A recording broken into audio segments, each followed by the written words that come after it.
Welcome to Harder Than It Looks, Parking Uncovered, a podcast that illuminates real solutions to common problems within the parking industry. I'm your host, Brian Wolff, CEO of Parker Technology, and in each episode, I'll introduce you to real parking pros that will bring their own tips, tricks, and best practices to manage what we all know is harder than it looks, parking a car. On the show today are Joe Galeas, a data-driven operations leader known as the numbers guy, and Hector Miranda, a product and marketing expert who played a key role in shaping Scheidt Bachmann USA's parking solutions. Joe Galeas is the CEO of the Parking Solutions division of S&B, as well as a proud data maniac. We're going to get into that. Often called the numbers guy because he uses analytics to power smart business decisions. Joe takes a hands-on approach to gathering, cleaning, analyzing, and modeling data across key operations to understand trends, mitigate risks, and seize new opportunities. With experience spanning from the front line to the boardroom, Joe has repeatedly built high-performing teams from the ground up and transformed struggling teams into success stories by leveraging historical data to spot patterns and drive strategy. Hector Miranda is the VP of Product and Marketing at S&B. And as the first employee of S&B USA, Hector has been a key in shaping the company's product and software evolution. From launch to growth, he has refined product capabilities, optimized software, and ensured alignment with customer needs. With deep knowledge of S&B's evolution, he continues to drive innovation and customer-focused improvements, keeping the company at the forefront of the industry. Joe and Hector, welcome to Harder Than It Looks. How are you guys? Very good. Thanks for having me. Really excited to be here today with you. Yeah, me too. I want to hear the S&B story. Obviously, I've been in parking 9 years and I've seen S&B at all of the shows, but I can't wait. I did not know, Hector, that you were employee number one. Yeah, no, that's literally employee number one. That's awesome. And Joe, I don't know much of your story, which is going to be awesome. If you've listened to these podcasts, I'm going to hand you the mic and let you guys go back as far as you want to go and tell us your story. So let's start there. So Joe, what I like to do with my guests is I want to hear some history, right? I want to hear, because everybody's got a unique path to parking. Most everybody has got a unique path to parking. Go back as far as you want to go and tell us your story. Yeah, no, absolutely. Before parking, I was in telecommunications, and I was in telecommunications for 15 years. And it's an exciting industry. I held positions from being a field technician for Sprint and Nextel. I then was climbing towers up to 200 feet high, which was really exciting job because I love heights. Took on other positions within telecommunications as operations manager and project management. And it was during project management where I started to fall in love with the idea of using data, right? Because as a project manager, I was working with all these different engineers, software engineers, that would identify patterns and issues and be able to trigger what trends were going to occur after that. And I just found that fascinating that by using historical data, they could tell me what was going to happen. And so they would tell me, you need to replace these parts by such and such date so we can get in front of the degradation. So that was like the introduction of, so numbers can tell me what's going to happen before it happens. Got it. And I just fell in love with it at that point and used that throughout my entire project management career, right? To identify where there were weaknesses in prior projects, putting together lessons learned packages, et cetera, et cetera. Now, but my introduction into parking was actually just stumbled upon it, right? Because I was looking for a change. I was in telecommunications for 15 years and I was really excited entering my 30s of exploring another industry, right? And just doing something different. And so I had this recruiter that contacted me telling me that the original position that I was brought on board for was for VP of project management. And it was great opportunity just from the title alone because it was something that I fell in love with, being project management. I did a lot of project management mentorship while I was with Ericsson before S&B. Now, so it was between Scheidt Bachmann and another company that I was weighing my options with, and they were both very solid offers and great opportunities. But I remember having the conversation with friends and family about how this is parking. Like, how complicated can this be? This is probably the best opportunity for me right now, entering into my 30s, just maybe coast a little bit. I've earned that. I've paid my dues. And during the conversation, when I was brought on board, we talked a lot about the struggles within their project management division. I was able to present a lot of solutions that they could implement to overcome some of those challenges. The person at the time that was doing the interviews was John McDonald, who's the president of the company today. We just hit it off. And That was my introduction into parking, but I had no clue at that time how technical and complex this industry was going to be. And I love it because I am a techie at heart. Even though I wanted to try something different, I wanted to stay somewhat within the technology realm of things, right? Because I'm a techie and I just love technology. So when it started to, come to me of how complex and technical this industry was, I wasn't put off by it. I was just amazed and surprised. Yeah. You don't know if you're not in it. You have no clue. Because even today, when friends or family, they ask me, what do I do? And I tell them that I'm in parking, one of two things come up. It's either I'm a valet parker, right? Or they're like, oh, you mean the machine where you just pull tickets from? So that's how I was introduced into parking. And I've been in the industry now and with the company for 10 years. Wow. Okay. That was one of my questions. How long have you been in the CEO's job? I just rejoined SMB in July as their CEO. I did part ways for about 2 years. I was exploring starter opportunities and I wanted to open up my own operations consulting business, which I was able to do successfully. And then it was just time to come back home. So the way that we joke about it internally is that Joe was just on a 2-year PTO. Nice. That's awesome. Just going out, just wandering around, just learning more about parking. That's great. There you go. I purposely say I'm in parking just to see the glossed look on somebody's face because there's or you get the look where it's like a question mark, like, can you elaborate? Yeah. And then the light bulb goes off and they're like, oh, you're in parking. Okay. So now can I get free parking from you or can I push the button and tell them? Like we have this magic black card that you just wave and all the barriers across the world go up. Yeah. Nope. That doesn't work that way. And if you say my name, there's a better than even chance they'll make sure you pay. I like that. So that's good. All right, Hector, how about you?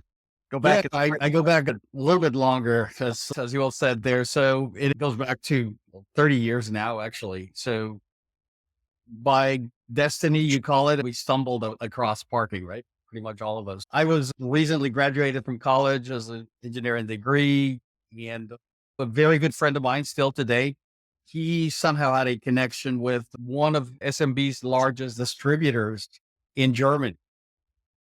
Long story short, basically, he says, why don't you just come over to Germany to learn about parking?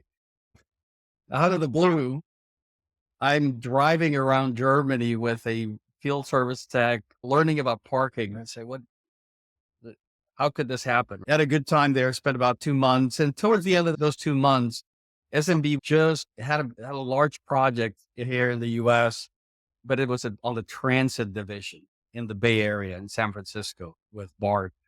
Yeah. And they basically said, we have this project. We're sending people from Germany.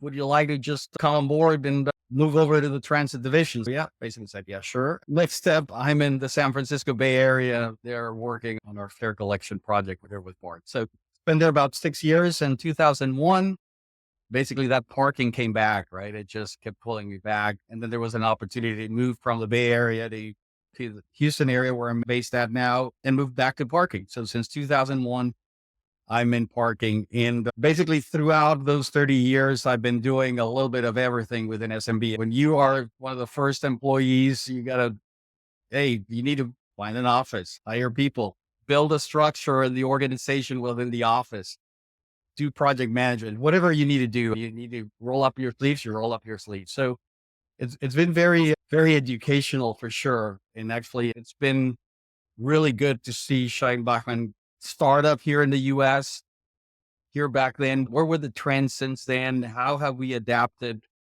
and moved to where we are? Because at the end, that's actually something that I think it's probably one of the reasons why I'm still here. Scheidt Bachmann is a great organization that keeps you feeling part of the family. And that's really a good feeling there for employees in general. Yeah. That's the abbreviated version of how I stumbled in parking and kind of done a little bit of everything within SMB. Yeah. And it's true. You have actually held several positions throughout your career. So I Basically, on the org chart that you could think of, Hector has held that position. I believe it. Yeah, a little bit of everything. So you're a lifer with I guess you can see right? that by now, right? Okay. Absolutely. And S&B is a pretty big company in Europe. True. So yeah, Scheidt Bachmann, and this is also one of the cool things about SMB. Scheidt Bachmann is by now we are turning 153 years old. Wow. Yeah. 153-year-old organization. privately held by the same family.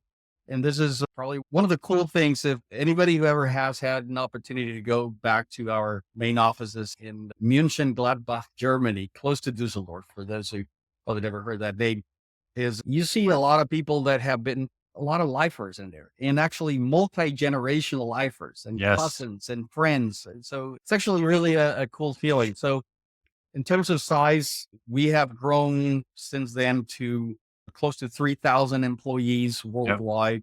We are present in every continent, 24 subsidiaries around the globe. In terms of revenue, also that we have $1 billion revenue more or less a year.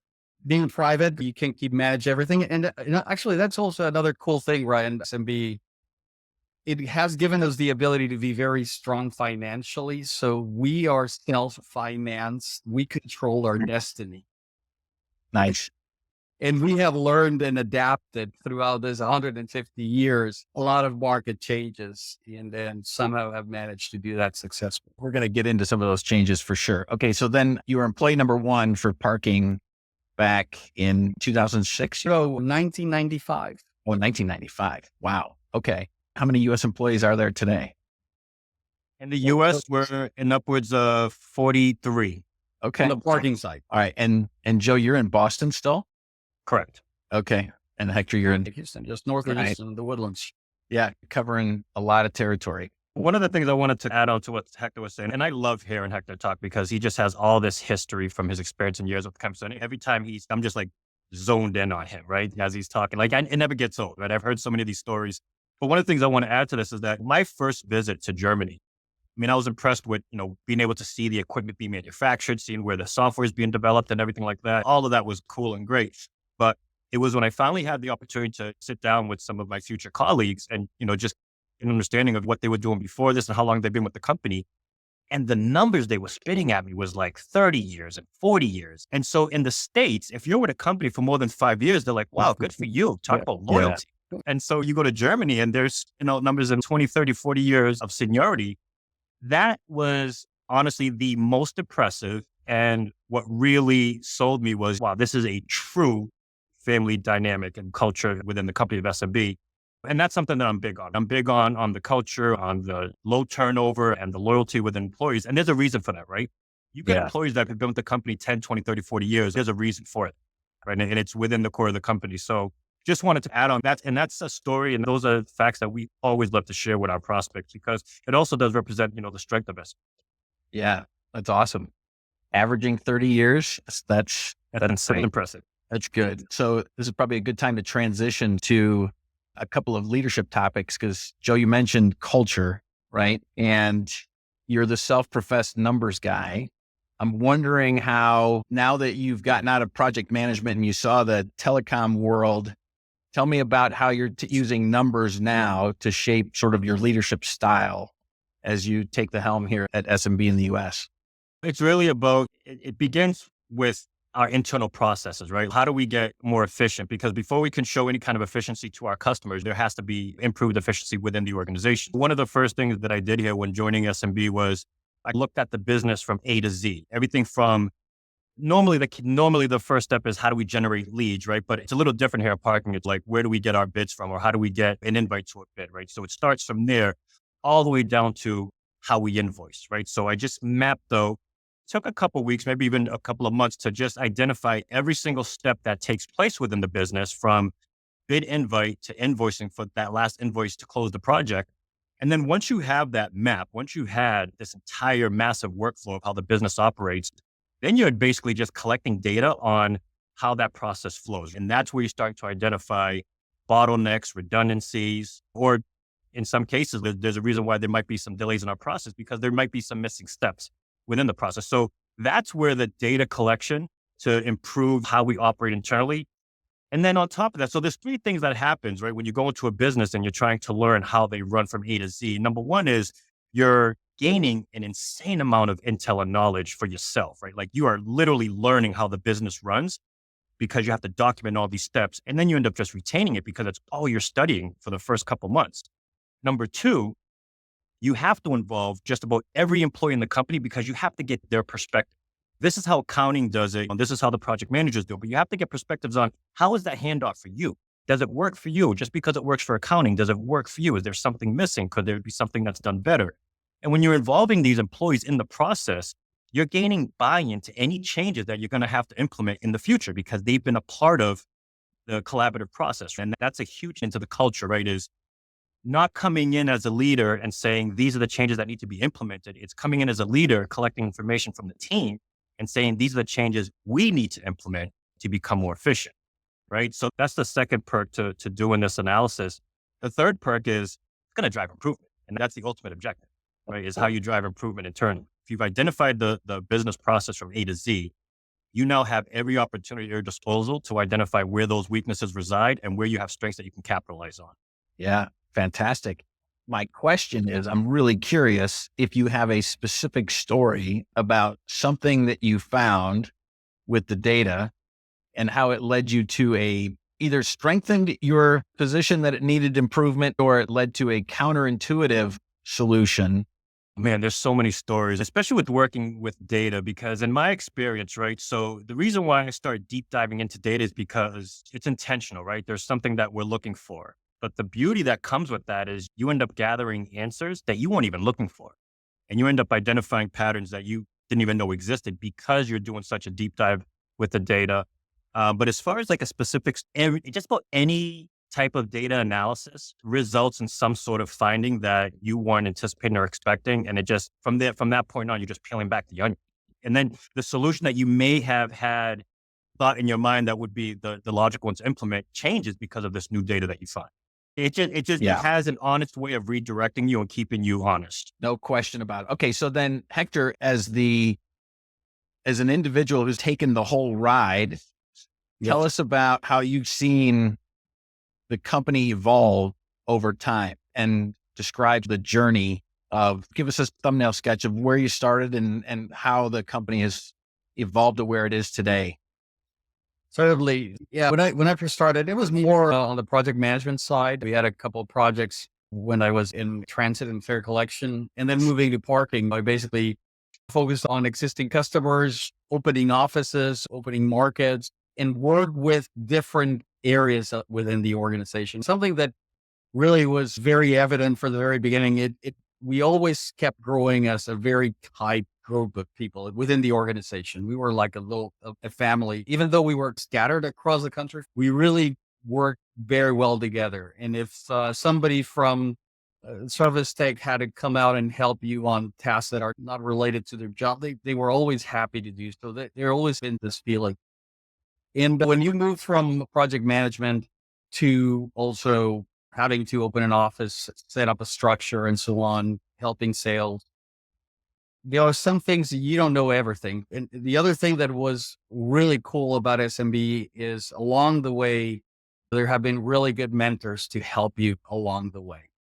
And that is something really valuable that guide you along the way. Because now I take it a little bit more towards me. I'm an engineer by trade, so I feel more technical. I feel comfortable in the technical areas. But along the way, working through some of these mentors, they'd say, look at the other side. Not everything is technical. This is very important, but look at the other side and look into building relationships and learning that side, put yourself on the other person's shoes and understand the business. And I think that has been that trajectory there of really thinking more towards our customers. And I think I've done this and I believe that also a lot of people within our organization also will look at that. So we love at SMB providing solutions. And there was particularly one person along this time that really told me, okay, yeah, solutions is great, but make sure you don't provide the solution without first listening what is it that your customer is looking for. Yeah. That was actually a turning point along the way. This was the VP of parking that was with us for a lot of time. Tom Wonk, very well known in the industry. He's retired. So shout out to Tom. But I learned a lot from him. He was a good mentor. And I think at that point, I started moving towards more for the product side.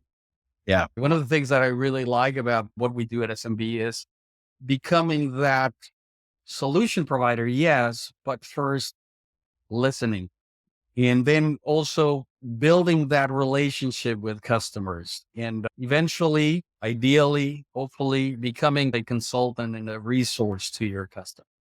I think Yeah. that also explains a little bit about what we do, because I know that it's not only my case. A lot of my colleagues here at SMB see it like that. And I think that's summarizes a little bit my journey and how I ended up in product, which I love, and also even in marketing. I'm not a marketing person by background, and I know that we need to do a lot of things maybe a little bit different. But it's that passion that you feel for what you can provide and trying to adapt it to the market and to your customers. So that's really a little bit of the journey. Yeah, that's good. Thank you for that. So I want to take a half step back, because what you talked about, the longtime employees, I can hear the passion in your voice for Scheidt Bachmann from you, Hector. So there has to be kernels of the culture. So tell me about the culture at S&B.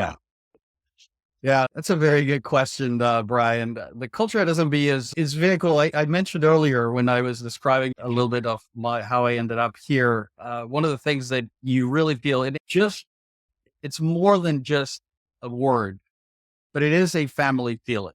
So you get to see, and I've seen it multiple times. I've actually felt it directly in my own person, but along the way, things happen in life. Scheidt Bachmann is truly an organization that cares about its employees and works with you in the toughest of times. And actually, you can appreciate that, and I appreciate that, and I think a number of our employees appreciate that as well. So I think that has a lot to do with how we are as a team, beyond the other thing of all the other areas of the values of the family, ethical and provide solutions. And the one that really gets me the most is this feeling of belonging to a really good group of people that you feel like you're related somehow to them, just beyond just the employment. This is pretty cool. Yeah, that's great. Okay, so Joe, you came back. Yeah. And you came back as essentially the leader in the US. Tell us about what brought you back, and then your perspective on what you're going to continue to refine and hone and drive through the culture of S&B.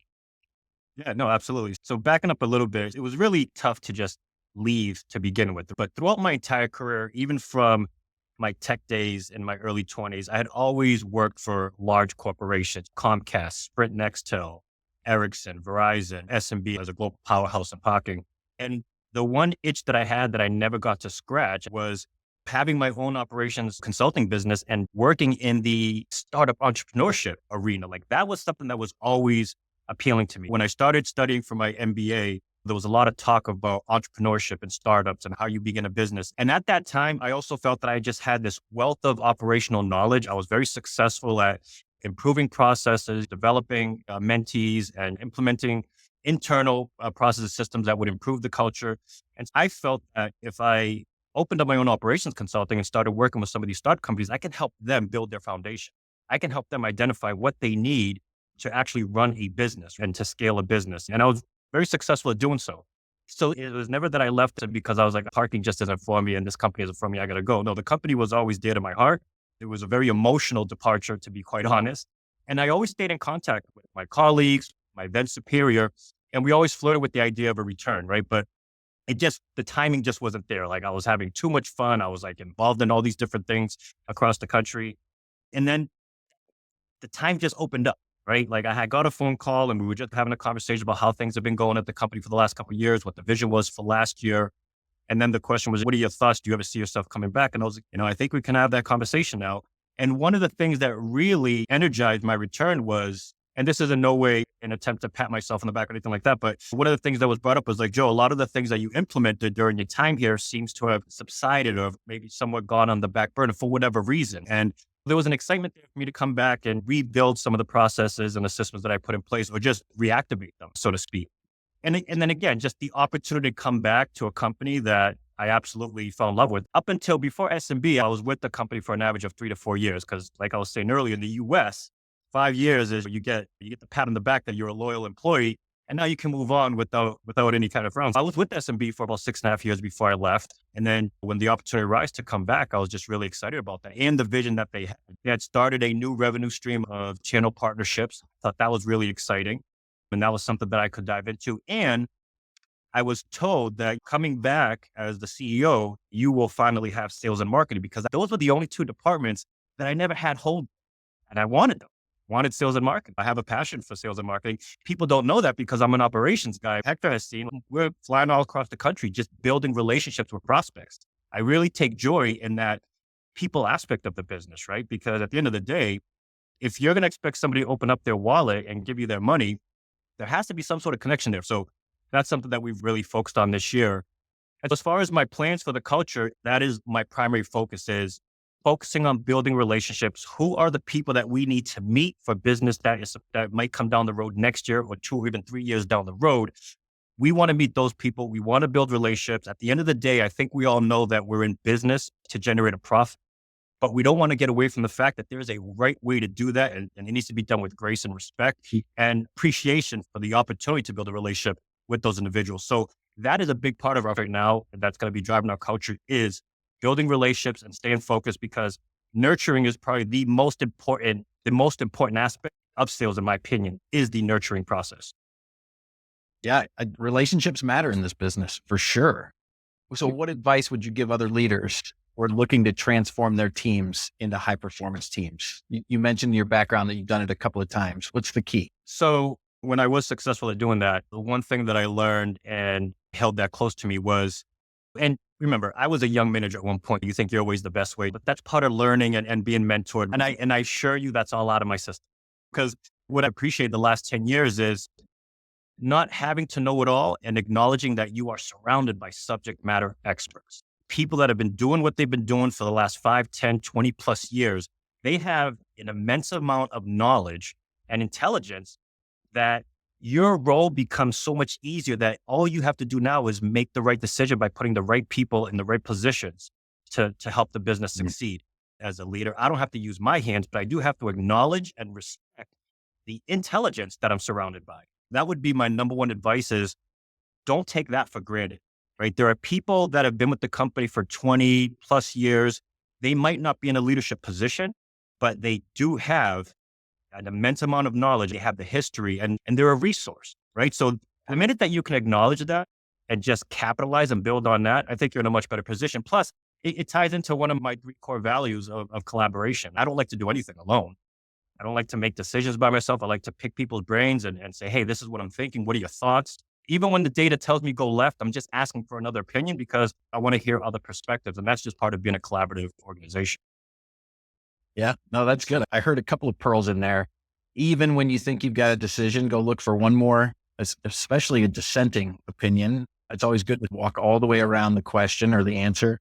And then I can feel the passion around deep respect for the people that have the answers. Yeah. And you have to get those people in the mix and have to help them understand how much you appreciate how much they know and how much they can contribute to the answers that you're looking for.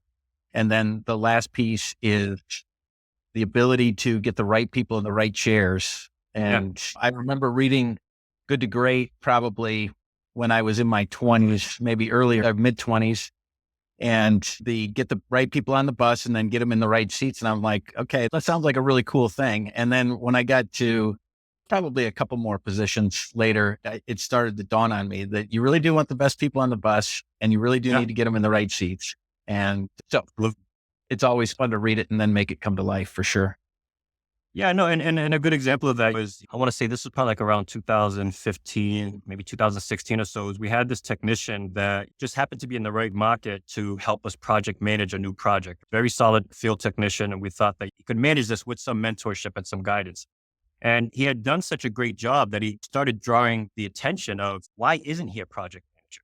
Why isn't he in a position where he can help us deliver projects better while being a mentor to other technicians? Because he himself is a technician. And so we did that. We made him a project manager, and he's very respected. And in my opinion, just watching him manage projects, I'm very thorough in his processes, documentation wise, structured, coordinating resources, getting in front of the customers and delivering. One thing that is a challenge for some project managers is delivering that hard news to the customer. But they want to hear that because they want to feel like you're being upfront and honest and transparent with them with what's not working. And he learned to do a great job of doing that. So again, finding somebody, putting them in the position where you feel they belong, and then seeing them succeed. There's no better feeling for a leader than being a witness to that.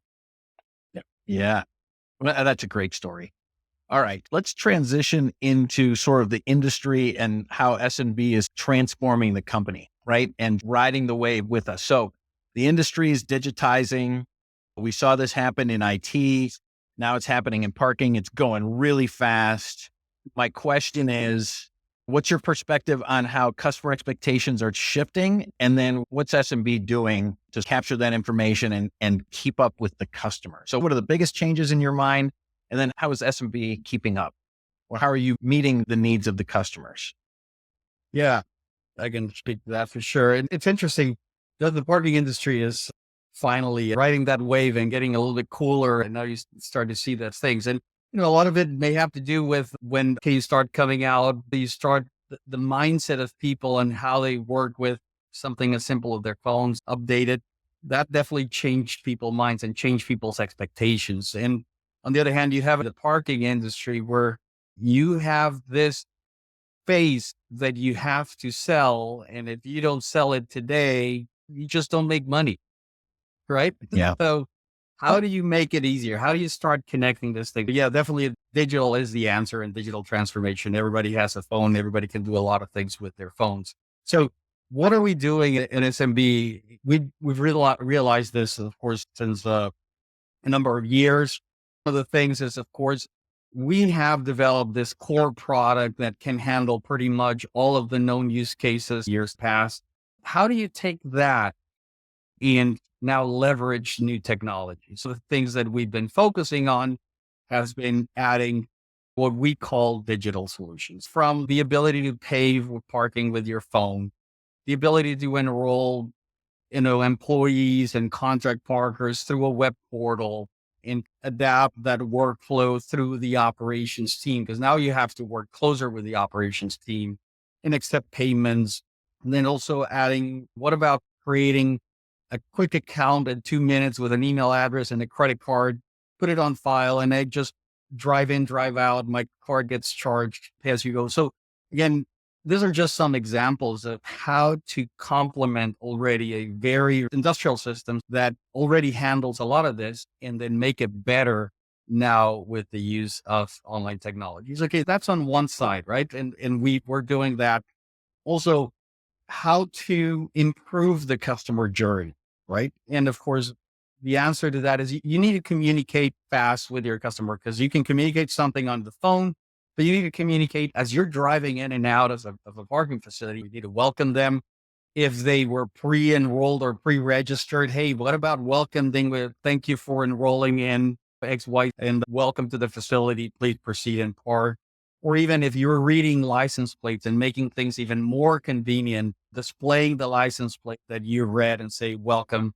So again, just trying to tie all of the different use cases that the parkers face, from finding a parking spot easier, ensuring that they have a spot, making the payment process easier, and even offer options. And then open it up to other systems. Because, okay, yes, at SMB, we strongly believe we do great stuff, but we don't do everything. And there are other people that do other things better than us. And I think that's one of the biggest changes at SMB that I've seen over the years, right? 20 years ago, we were a very closed system. We have our stuff. And I think everybody in the industry was more or less the same. We do our stuff. We do it our own way. It's proprietary. And now, at least on the SMB side, we flip and we say, okay, yes, we do great stuff, but if you do something better or something that the market demands, how do we make our systems work together? And how do we make it easier for our systems to work together and still maintain that journey and that communication flow with the parker as they are driving in the facility, and kind of welcome them if they are, from a parking reservation company or parking aggregator, a mobility provider, if they're an Uber, and welcome them like an Uber because they're going to be dropping somebody inside a parking facility. And then, okay, then you can take it even further, Brian, and I can keep going here, as you can see, but we have gates. Do we really need gates? Yes, probably in some use cases you do need gates, or maybe you just need them at the exit. Maybe you don't need them so much at the entry or the other way around.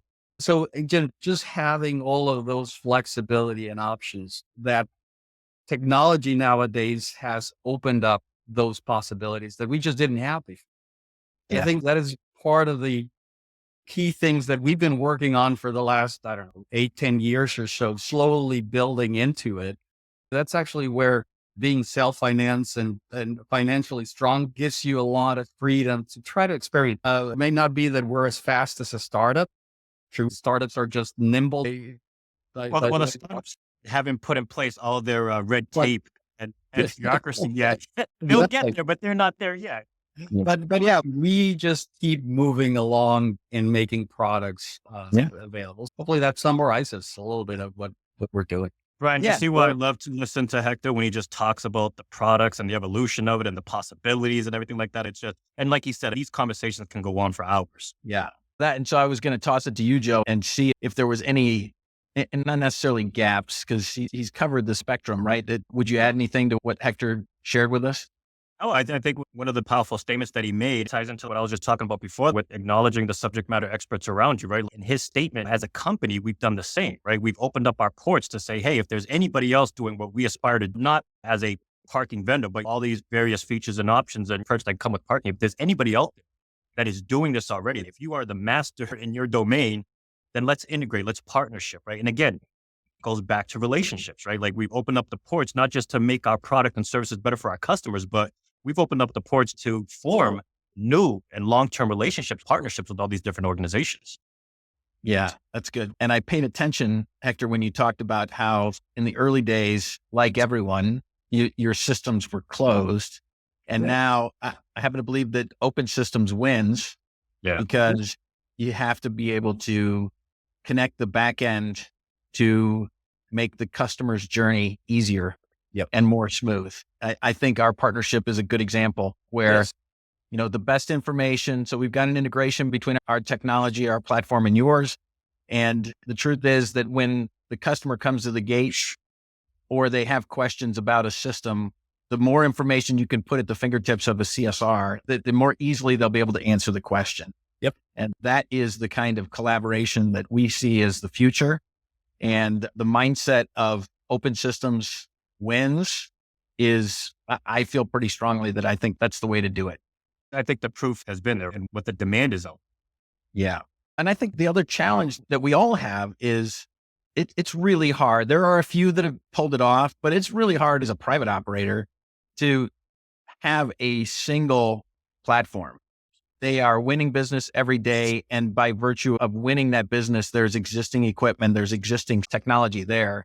You have to be able to work with different systems if you're going to make the life of the private operator easier, for sure. I mean, I think it's, because all of us who do similar, we have maybe areas where we can support our systems better than others. An operator that is in a place where, for example, an SMB doesn't have the closest support, but one of our competitors does. That's the primary example there, right? So then operators just need to adapt and be able to work with all of the systems, right? And for sure. There have been some operators that are now going into the parking business as well, the technology side, but it's fine. It's valid. Nothing wrong with it. It's just now we also work in that area. There are just a lot of changes in parking. And it's interesting to hear you say it's been 8 to 10 years. Again, I've been here 9, and I feel like our hair's been on fire in parking for 9 years, literally. Yep. Right. Yep. Lots of things have changed. And so a lot is changing and continues to change. For the longest time, all of our systems were on-prem. Now we're also working primarily on the cloud. Then also you need to find where is the right balance. Do you want everything there? Yeah. Okay. Do you want a mix? Do you want everything still? So again, I think it's just having that flexibility and listening to what the customer is looking for. Yeah, that's great. Okay. So I'm going to ask you both one last question before the lightning round. Your customers have lots of choices, right? In the end, there's a dizzying amount of choices. So You've said a couple of things, and so go ahead, feel free to repeat them. But what makes Scheidt Bachmann stick out or stand out? How do you stand out from the crowd? It's tough. There's a lot of noise, and it's hard to get messages through or to win business with folks that may not always know what's best for them. I'll say that. So what do you think? From my side, I think it's, as you well said, I mentioned it before, but one of the things with SMB that we strive for, that we always strive for, is it's not just selling you a system. It's always try to listen to what are the needs and then try to find out based on that how we can best make use of what we can offer you. And hey, by the way, there may be times where we may not have that solution. And then we just need to be humble enough to say, could deliver you this, but you may not have exactly what you're looking for. That takes a lot. It's not so easy, especially for a salesperson who just want to close the sale. But I think that has a value, just listening and also redeveloping that relationship with key customers. Yeah. That, I think, I would say will set SMB apart. It's not so much of the technology as you see. Yes, the technology is good, but the people side. It definitely is, because look at it this way, Brian, right? It's a 150-year-old company, right? And 30 years in the US, right? We're about to celebrate our 30th birthday in a couple months, right? And in that time, you have seen just about everything that people thought was going to be needed in parking that turned out not to be, and vice versa, right? We've seen the evolution. We've seen what works, what doesn't. We've seen the demands change, right? We've seen the technology. There's so much knowledge and experience underneath that SMB belt on a global scale and in the US. It's like the saying where, when you're looking to hire a leader, you want to hire the one that has already made all the mistakes that he knows not to make, right? Because he already knows what not to do. So it falls into that arena, because as a 150-year-old company, there's a lot of knowledge and experience there. We've seen a lot of things. We've made our share of mistakes, right? But that's what a technology company does, right? They're trying new things. They're experimenting, right? Things in the lab, things in the field, on the real world environment. So as a 150-year-old company, that's what we have going for us, right? And on top of that, as Hector said, as a privately owned company, we're not going anywhere. You're not going to ever have to worry about having a contract with us and then in 10 years hearing about how SMB had just pulled out of the parking industry because they got sold. Like, you're not going to hear that. Like, we're not going anywhere. 150 years, and we're starting the next 150 years as of today. Yeah. So I hear a couple of things. I hear stability for sure. I hear this family culture for sure.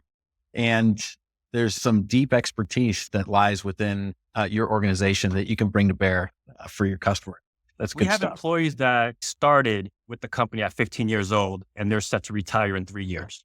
And I always make these jokes with these employees when I do meet them. I'm like, you do know that having one job in your resume is a red flag, right? But just think about and this is why I want to do these podcasts, Brian, right? Because I want to get my team out there, because these are things that customers and prospects don't know. They know the product, they know Scheidt Bachmann, the name, but I want them to get to know the individuals, the intelligence they have, what they're experts in. And that's why I've been real bullish on us getting on these podcasts and promoting us as individuals, because it's the individual that can pull people into the company.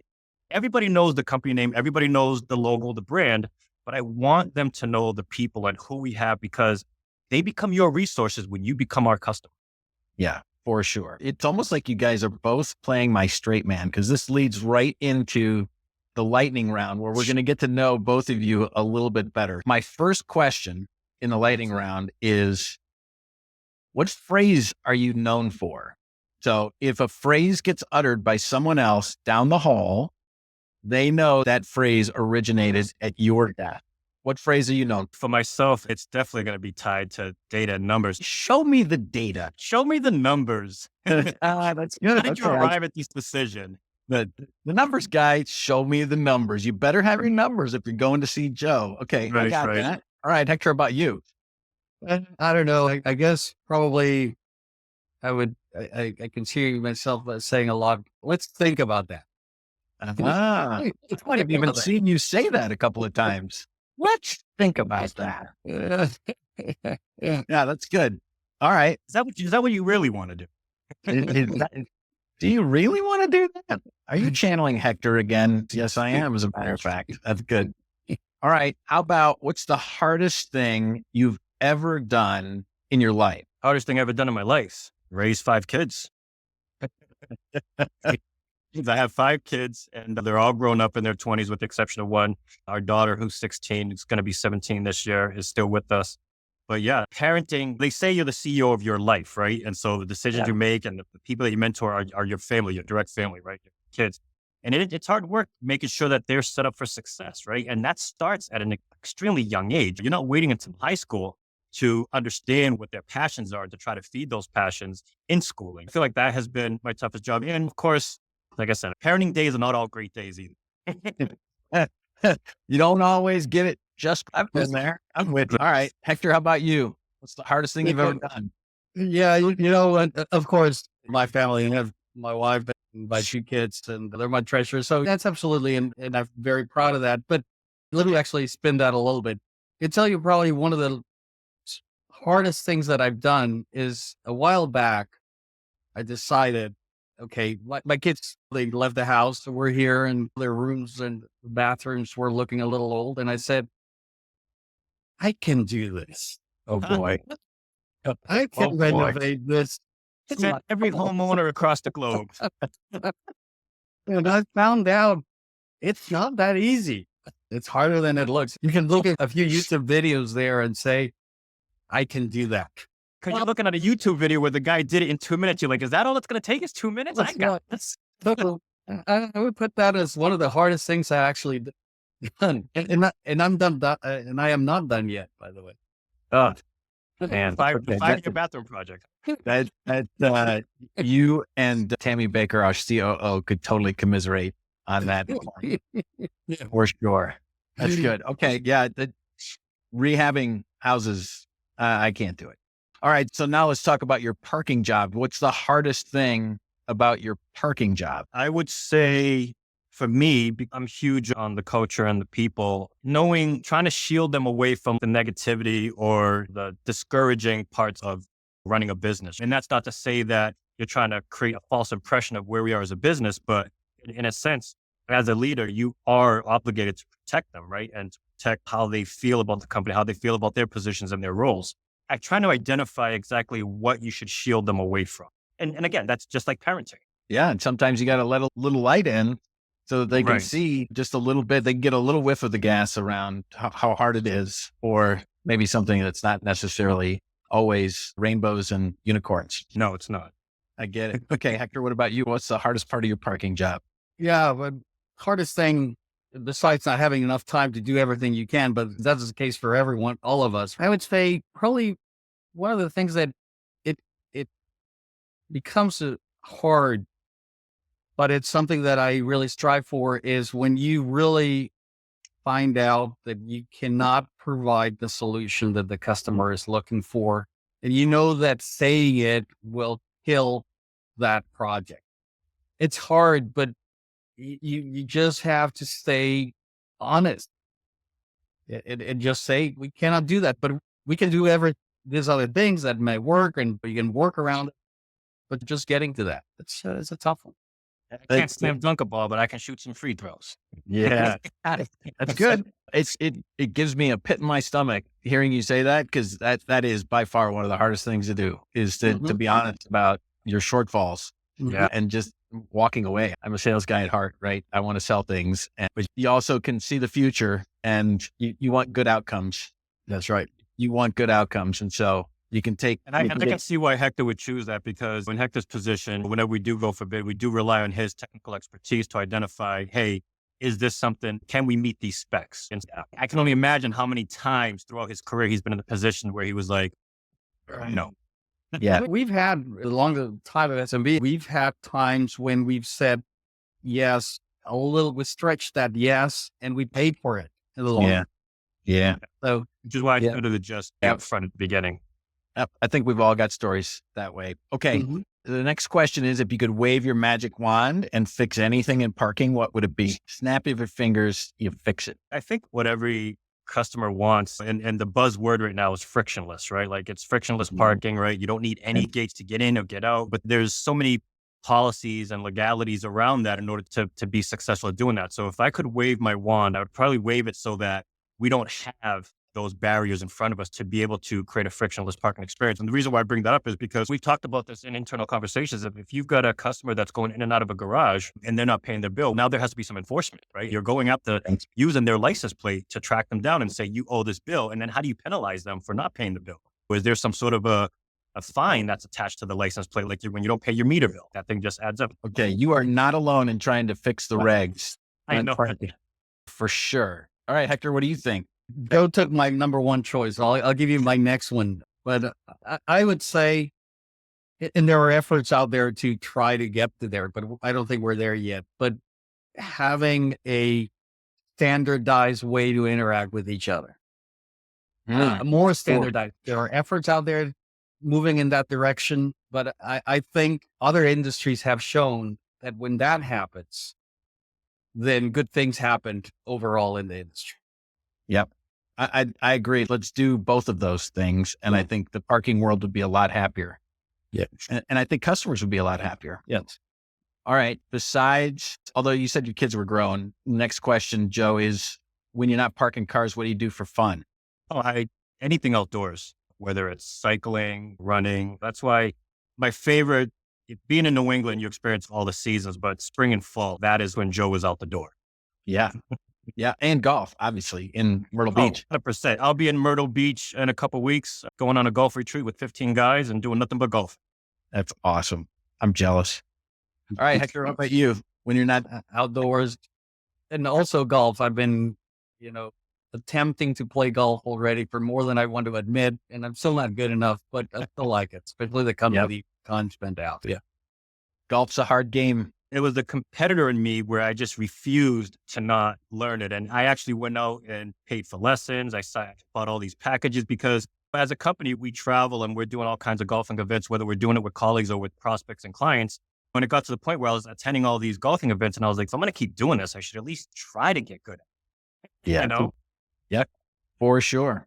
All right. So last one, and you can have two, because of course you'll both say your families, but what are you most proud of? So family can be the default, but what are you most proud of in addition to your family? I would say I'm proud of the career journey that I was able to walk. And just like in my bio, like literally, I started as a frontline employee, became an operations manager, became a project manager, became a director of project management, became VP of operations, EVP of operations. I've held COO titles in a couple of different companies, and now I'm CEO, right? Like I have literally seen just about everything on every layer of the business, right? And I think that's what makes me a good leader is that I never forget what it's like a couple runs down the ladder, right? I know what their struggles are, I know what their challenges are. And I also know when leadership speaks to you, what's fluff and what's not. I remember being in those positions where I'm like, they're not sharing everything. And I'm very conscious of that. So I always make sure that like I'm reviewing numbers with my team now. Like I'm letting them see where we are, the numbers top line wise, where we're struggling and challenging. So that's something I'm really proud of is that the journey that my career took me on, there was no skip steps. I had to go back to school to get my bachelor's degree if I wanted to be a director or VP. And then just in case that didn't get me far enough, I went back and got my MBA. I'm very proud of the strategic approach that I took to get to where I am today. Yeah. Awesome. Congratulations. I appreciate that. All right, Hector, what are you most proud of? Yeah, and absolutely. Besides family, that'd be number one. But I think beyond family, something I'm really proud of is the group of friends that I've developed throughout my life. And I give you an example. I have a couple of groups, but one of this group, we known each other since first grade, actually two of them since pre-K. And we still get together at least once a year. When looking back, I think that's something I really feel proud of. I like Hector's answer better. That was beautiful. I think they're both awesome answers. So I appreciate both of your perspectives. Okay, so we got through the lightning round. I always want to ask anyone that I'm talking to on this podcast, is there anything that I didn't ask you that you wish I would have? No, I think I really appreciate the organic approach here where it was just like an open dialogue, right? Nothing scripted or anything like that. We had no idea what the topics were going to be, what the questions were going to be like. So no, I appreciate it. Great. Yeah. Same here, Brian. It was a good conversation. It's good to talk. You're a badass MC, Brian. Well, I appreciate that. Again, my job is to make you look good. And I'm just trying to pull on threads that I can tell are important to you. And because if it's important to you, there's a way better even chance that it's important to anybody listening to the podcast. Of course. So thank you for those kind words. All right. Speaking of thank you, Joe and Hector, for your time. Thank you for coming on the show and making it better. And I look forward to seeing you. I won't see you in a couple of weeks, Joe, but maybe in June, May or June. Absolutely. For sure. Hector, I'll definitely look forward to seeing you here in a couple of weeks in Chicago. Sure. All right, guys. Thank you very much. You're very welcome. That's a wrap on this episode of Harder Than It Looks, Parking Uncovered, presented by Parker Technology. Please leave us a review if you liked what you heard. Make sure you tune in next month as we continue to uncover tips, tricks, and best practices to manage what we all know is harder than it looks, parking a car. Bye for now.